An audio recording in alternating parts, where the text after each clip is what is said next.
Hi friends, तो आज આપણે પિટલું બનાવતા શીખીશું જેના અંદર આપણે શું શું એડ કરવાનું છે તે જોઈ લઈએ।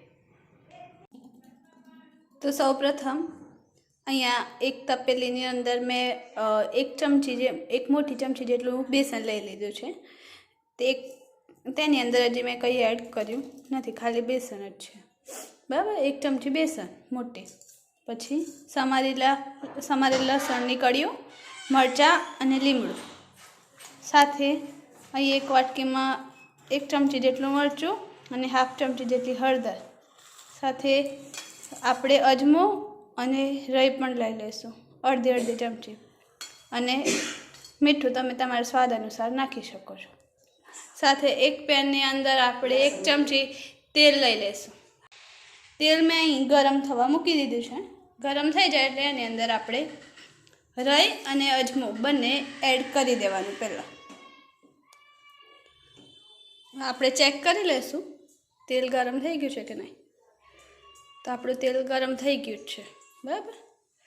તો એની અંદર આપણે રાઈ અને અજમો બંને એડ કરી દઈશું। આપણે રાઈ અને અજમો બંને તેલની અંદર એડ કરીને થાળી ઢાંકી દેવાની। જ્યાં સુધી રાઈ તતડે છે ત્યાં સુધી આ જે બેસન કાઢ્યું છે એમાં ધીમે ધીમે આપણે પાણી નાખી અને ચમચીથી હલાવી દેવાનું। એક પણ ગુટલી પડવી ના જોઈએ। આની અંદર છાશ બસ કંઈ આપણે એડ કરવાનું નથી। પહેલાં થોડું પાણી નાખજો એટલે ગોટલીઓ વળે જ નહીં। આમાં ગોટલી વળશે ને તો તમને મજા નહીં આવે। આ જ રીતે આ જ પ્રોસેસથી જો તમે અજમો ને એવું બધું એડ ના કરો અને ખાલી તેલની અંદર તમે આ રીતે બેસન ઓગાળીને અંદર નાખો અને લીલા મરચાંનો વઘાર કરી દેવાનો એમ, તો તમે એ આ જ પ્રોસેસથી બનાવો તો એ તમારું ખાંડવી બનીને તૈયાર થઈ જાય। તો આજે આપણે ખાંડવી નથી બનાવતા, આજે આપણે બેસન બનાવીએ છીએ।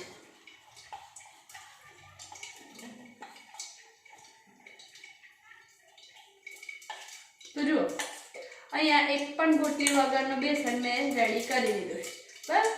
એમાં આપણે જેટલું જોઈએ ને એટલું, એટલે એક લોટો પાણી આપણે એની અંદર એડ કરી દેવાનું અને અંદર છાશ નહીં નાખવાની।